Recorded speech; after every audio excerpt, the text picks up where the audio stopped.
हेच महाविकास आघाडीकडून राज्यसभेवर जातील की आणखी काही पर्यायांचा विचार होईल?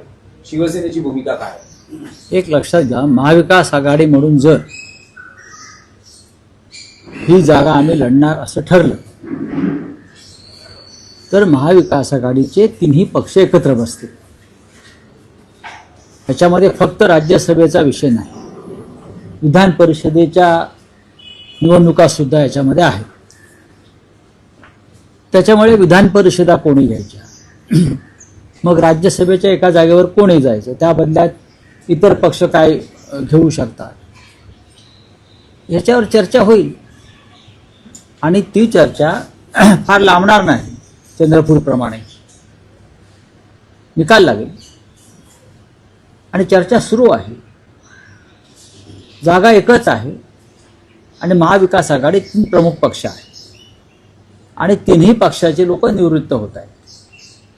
स्वतः शरद पवार साहेब निवृत्त होत आहेत आणि त्यानंतर इतर काही प्रमुख सदस्य निवृत्त होतात. शिवसेनेचे सदस्य निवृत्त होत आहेत, काँग्रेसचे निवृत्त होत आहेत.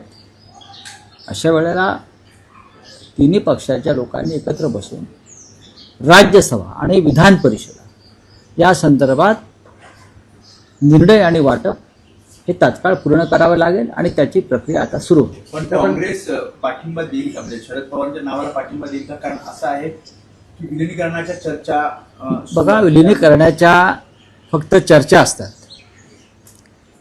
विलिनीकरण झालंय का? चर्चेवरती विश्वास ठेवता येत नाही. बातम्या येतात, अफवा पसरतात, पण या क्षणी शरद पवार किंवा त्यांचा पक्ष महाविकास आघाडीत आहेच, हे सुद्धा नाकारता येणार नाही. त्यांच्या पक्षातर्फे कोणी अधिकृतपणे असं जाहीर केलेलं नाही की आम्ही महाविकास आघाडीचा घटक नाही किंवा आहोत. ते आहेत. लोकसभेला आम्ही एकत्र होतो, विधानसभेला आम्ही एकत्र होतो, महानगरपालिकांमध्ये एकत्र होतो. त्याच्यामुळे ते महाविकास आघाडीमध्ये आहेत. काँग्रेस आहे आणि शिवसेना आहे. तिघांना एकत्र बसून निर्णय घ्यावा लागेल. पण राऊतसाहेब, तुम्ही 2 दिवसापूर्वी असं म्हणाला होता की शरद पवारांनी ही इच्छा व्यक्त केली आहे की त्यांना राज्यसभेवर जायचे आहे. शिवसेना युबीटी, तुम्ही आणि पवारांची चर्चा झाली.